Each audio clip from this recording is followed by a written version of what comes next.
মাই dear student আৰু এটা নতুন ভিডিঅ'লৈ মই তোমালোকক সকলোকে স্বাগতম জনাইছোঁ। ছাত্ৰ-ছাত্ৰীসকল, এই ভিডিঅ'টোৰ জৰিয়তে আমি শিকিবলৈ গৈ আছোঁ ইংৰাজী গ্ৰামাৰত থকা চিনোনিমছৰ ওপৰত। চিনোনিমছ অসমীয়াত যাক কোৱা হয় সমাৰ্থক শব্দ। তো এই ভিডিঅ'টোৰ পৰা আমি চিনোনিমছ ৱৰ্ডছ শিকিবলৈ গৈ আছোঁ আৰু অসমীয়াত যাক কোৱা হয় সমাৰ্থক শব্দ। তো ইংৰাজীটো প্ৰায়েই এই চিনোনিমছ আহি থকা দেখা যায়। এইটো খুবেই গুৰুত্বপূৰ্ণ আমাৰ সকলোৰে বাবে। তো তোমালোকে ধুনীয়াকৈ ভিডিঅ'টো শেষলৈকে চাই থাকা। তো চোৱা, প্ৰথম ৱৰ্ড এবাণ্ডন। এবাণ্ডন মানে হ'ল বাদ দিয়া, এৰি দিয়া, এৰি দিয়া, বাদ দিয়া মানে। তো এবাণ্ডনৰ চিনোনিমছ ৱৰ্ড কি হয়, মানে সমাৰ্থক শব্দ কি হয় চোৱা। Leave, quit, forgo, surrender. এই গোটেইকেইটা বাদ দিয়াই, অৰ্থটো বাদ দিয়াই। এবাণ্ডন মানে বাদ দিয়া, তো লিভ মানে বাদ দিয়া, কুইট মানে বাদ দিয়া, ফৰগো মানে বাদ দিয়া, সাৰেণ্ডাৰ মানেও বাদ দি দিয়া। ইয়াৰ পিছত চোৱা এবলিছ। এবলিছ মানে হ'ল নাইকিয়া কৰা, বাদ দিয়া। তো এবলিছৰো চিনোনিমছ কি হয়, সমাৰ্থক শব্দ কি হয়। কেনচেল, নালিফাই নাইকিয়া কৰা, নেগেট, ছেট এছাইড। তো এবলিছৰ সমাৰ্থক শব্দ কি পালো, কেনচেল, নালিফাই, নেগেট, ছেট এছাইড। ইয়াৰ পিছত চোৱা এব্ৰাপ্ট। এব্ৰাপ্ট, এব্ৰাপ্টৰ অৰ্থ হৈছে খৰধৰ কৰা, সোনকাল, হঠাৎ, এব্ৰাপ্ট। তো এইটো মানে সমাৰ্থক শব্দ কি হ'ব, চিনোনিমছ কি হ'ব ইয়াৰ, হাৰিড, ছাডেন, ব্ৰিফ, ব্ৰাস্কিউ। তো এব্ৰাপ্টৰ চিনোনিমছ ৱৰ্ড এইসমূহ হয়। ইয়াৰ পিছত চোৱা একমপ্লিছ।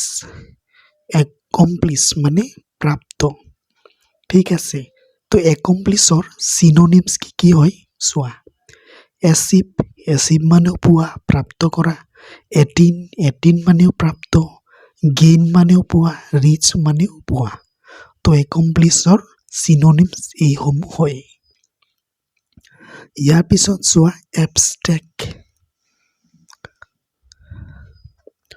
ইয়াৰ পিছত আছে এবষ্ট্ৰেক্ট বুলি আছে।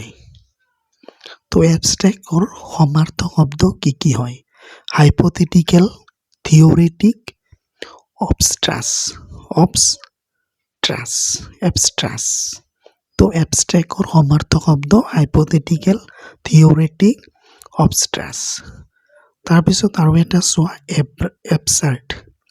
এবচাৰ্ড, তো এবচাৰ্ডটো মানে মূৰ্খৰ নিচিনা বুজায়।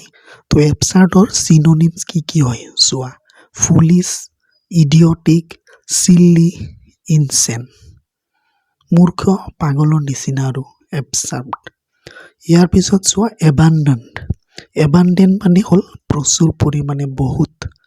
তো ইয়াৰ চিনোনিমছ কি হয়, এম্পুল, জেনেৰাছ, হেভি।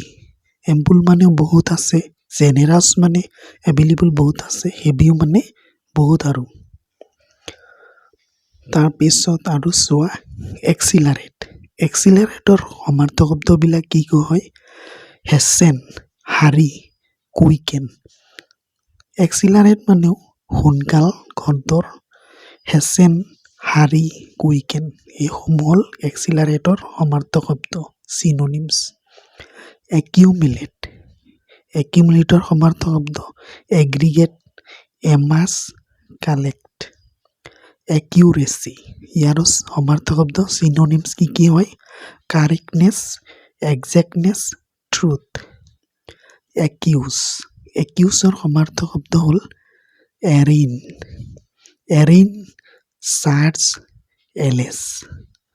তো আমি কিছুমান গুৰুত্বপূৰ্ণ চিনোনিমছ শব্দ শিকিলোঁ এই ভিডিঅ'টোৰ পৰা, যাক অসমীয়াত কয় সমাৰ্থক শব্দ। আৰু এইসমূহ প্ৰায়ে এক্সামত আহি থকা দেখা যায়। তো মোক লাগিছে তোমালোকে এই ভিডিঅ'টোৰ পৰা চিনোনিমছ শব্দ কোনবিলাক হয় আৰু কেনেধৰণৰ হয়, ইংলিছত প্ৰায় আহি থাকে এইসমূহ। তো তোমালোকে মোক লাগিছে ভিডিঅ'টোৰ পৰা উপকৃত হ'লা। তো এনেকুৱা ধৰণৰ ভিডিঅ' চাবলৈ মোৰ এই চেনেলটো ছাবস্ক্ৰাইব কৰি ৰাখা। ধন্যবাদ।